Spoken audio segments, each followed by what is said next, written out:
चलिए बिना किसी देरी के इस एक्सप्लेनर की शुरुआत करते हैं। आज हम सीधे भारत के सबसे रहस्यमयी और मशहूर खंडरों की उस भयानक दुनिया में कदम रखने वाले हैं।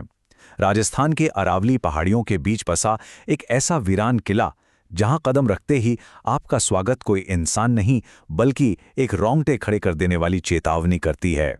और ये चेतावनी, सूर्यास्त के बाद प्रवेश सख्त वर्जित है। देखिए, ये कोई गांव कस्बे का अंधविश्वास नहीं है।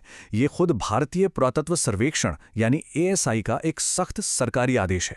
इसी बोर्ड ने उस मशहूर लेकिन बेहद दुखद शहरी किंवदंती की नींव रखी। वो कहानी जिसमें 3 दोस्तों ने इस चेतावनी को मजाक समझा, रात के अंधेरे में अंदर गए और फिर कभी लौटकर नहीं आए। इसी एक वाक्य ने इस किले के खौफ को एक अलग ही स्तर पर पहुंचा दिया। Section 1 the legends of Bhangarh, curses and shadows. तो आखिर ये शाप और साए आए कहां से? अगर हम 1573 के उस दौर में जाएं जब इस किले की नींव रखी गई थी तो इसकी भव्यता देखने लायक थी। लेकिन आज ये सिर्फ एक बिना छत का डरावना और वीरान ढांचा भर रह गया है। जरा इस नंबर पर गौर कीजिए, 9000। ये कोई छोटी मोटी जगह नहीं थी। 9000 खाली घर इस बात का सबूत है कि ये कभी एक विशाल और आबाद शहर हुआ करता था। सोचिए, जहां कभी हजारों लोगों की चहल पहल थी, वो अचानक से एक खामोश खंडर कैसे बन गया? इस तबाही को समझाने के लिए सदियों से 2 बेहद डरावने मिथक सुनाए जाते रहे और भानगढ़ का पूरा रहस्य इन्हीं 2 शापों पर टिका है। पहला मिथक है बाबा बालूनाथ का शाप। कहा जाता है कि किले की छाया उनकी तपस्या की जगह पर पड़ गई और उनका गुस्सा पूरे शहर को खा गया। और दूसरा है तांत्रिक सिंघिया का मिथक। उस तांत्रिक ने राजकुमारी रत्नावती को पाने के लिए काले जादू वाले प्रेम रस का इस्तेमाल किया, लेकिन पासा पलट गया। वो जादू उसी पर भारी पड़ा और मरते मरते वो इस पूरे शहर की बर्बादी का श्राप दे गया। Section 2 modern paranormal claims, echoes in the dark. अब सवाल यह है कि सदियों पुराने ये शाप आज के समय में कैसे महसूस किए जाते हैं। सच कहूं तो इनका खौफ इतना ज्यादा है कि किले की रखवाली करने वाले गार्ड तक सूरज ढलने के बाद अंदर जाने की हिम्मत नहीं जुटा पाते। लोगों के दावों की फहरिस्त बहुत लंबी है। रोती हुई महिलाओं की आवाजें, चूड़ियां टूटने की खनक, किसी अदृश्य साए के बिल्कुल पास होने का एहसास, अचानक गाड़ियों का बंद पड़ जाना और तो और बॉलीवुड फिल्मों के सेट पर होने वाले अजीब हादसे भी इसमें शामिल हैं। लेकिन सबसे रोंगटे खड़े कर देने वाला किस्सा एक पत्रकार का है।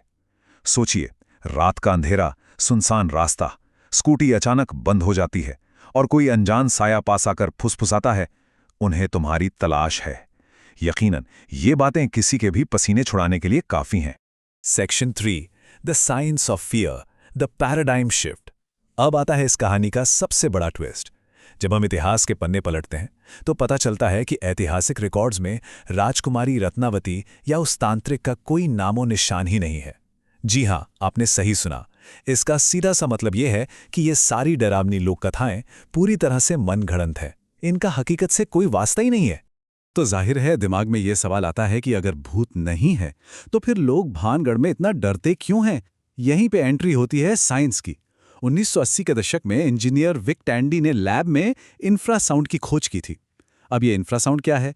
ये ऐसी ध्वनि तरंगे हैं जिन्हें हमारे कान सुन नहीं सकते, लेकिन हमारा शरीर इन्हें वाइब्रेशन या कंपन के रूप में महसूस जरूर करता है। और इसी कंपन की वजह से हमें अचानक घबराहट, सिहरन और एक अजीब सा अनजाना सा डर लगने लगता है। और इस डर के पीछे का मैजिक नंबर है 19 हर्ट्ज।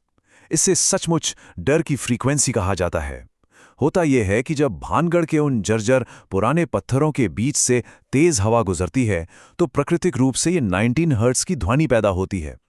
इसके अलावा ये इलाका सिस्मिक जोन 4 में आता है, मतलब जमीन के नीचे होने वाली हल्की हलचल भी ठीक यही डरावनी फ्रीक्वेंसी पैदा करती है ना कमाल की बात? डर का एक और बहुत दिलचस्प वैज्ञानिक कारण है, जिसे मनोविज्ञान में पैरिडोलिया कहते हैं। जब टूरिस्ट दावा करते हैं कि उन्होंने अंधेरे में कोई साया या चेहरा देखा, तो दरअसल वो कोई भूत नहीं होता। ये हमारे इंसानी दिमाग की एक प्राकृतिक फितरत है। हमारा दिमाग अंधेरी और टूटी फूटी दीवारों के बेतरतीब आकारों में जानी पहचानी आकृतियां और चेहरे ढूंढने की कोशिश करता है। ये बस एक दिमागी खेल है और कुछ नहीं। और इस पूरे खेल में सजेस्टिबिलिटी यानी सुझावशीलता का रोल बहुत बड़ा है। 2008 में लंदन की गोल्डस्मिथ यूनिवर्सिटी ने एक हॉन्ट प्रोजेक्ट किया था। उन्होंने साबित कर दिया कि अगर आपको पहले से ही बता दिया जाए कि कोई जगह भूतिया है, तो आपका दिमाग खुद ब खुद वहां भूत की कल्पना करने लगता है। मतलब इंसान असल में वही महसूस करता है जो वो वहां महसूस करने की उम्मीद लेकर जाता है। तो अगर हम इन सबको मिला दें तो भूत देखने की असली रेसिपी क्या बनती है? इंफ्रासाउंड, इलेक्ट्रोमैग्नेटिक फील्ड्स, सजेस्टेबिलिटी और पैराडोलिया। जब विज्ञान और मनोविज्ञान के ये 4 कारण आपस में मिलते हैं तो भूतों का एक बिल्कुल परफेक्ट इल्यूजन यानी भ्रम पैदा होता है।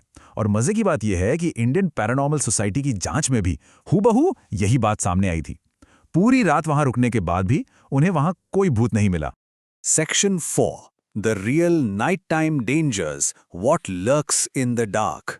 तो अगर भूत नहीं है तो एएसआई ने सूर्यास्त के बाद वहां जाने पर रोक क्यों लगाई है? चलिए अब अपना ध्यान उन असली और जैविक कारणों पर लगाते हैं। क्योंकि दोस्तों, भानगढ़ का असली खतरा वो नहीं है जो दिखाई नहीं देता। असली खतरा तो कुछ और ही है।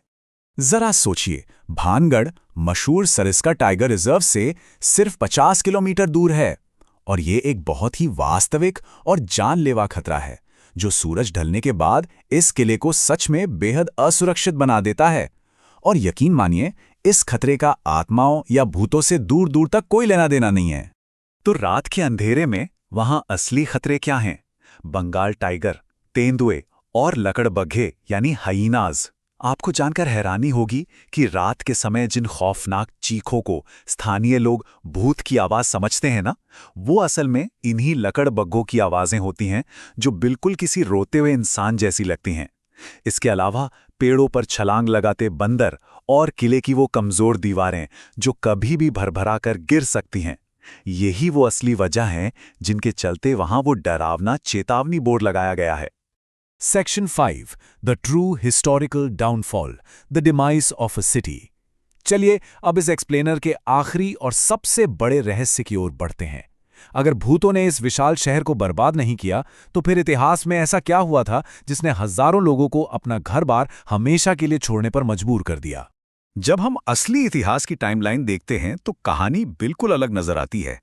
1573 में बसे इस शहर की नींव तब हिलनी शुरू हुई जब 1720 में जयपुर ने इसे फतेह कर लिया।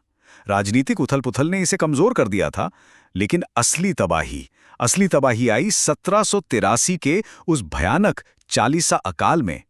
ये एल नीनो की वजह से आई एक ऐसी प्राकृतिक आपदा थी जिसने पानी और खाने की इतनी भारी कमी कर दी कि लोगों के पास वहां से जाने के अलावा कोई चारा ही नहीं बचा। और ये तुलना हमें बहुत ही साफ तरीके से दिखाती है कि एक मसालेदार विलेन वाली भूतिया कहानी और जमीनी हकीकत के बीच कितना बड़ा फासला होता है। सच्चाई ये है कि वो शहर रातों रात किसी तांत्रिक के श्राप से भस्म नहीं हुआ था, बल्कि एक भयंकर जानलेवा अकाल ने उस विशाल आबादी को वहां से पलायन करने पर, अपनी जान बचाने पर मजबूर कर दिया था। ये कोई हॉरर स्टोरी नहीं, बल्कि एक ऐतिहासिक त्रासदी थी। लेकिन फिर एक सवाल दिमाग में खटकता है, सब सच जानने के बाद भी ये मिथक आज भी इतने मशहूर क्यों हैं? दरअसल इंसानी दिमाग की एक बनावट है।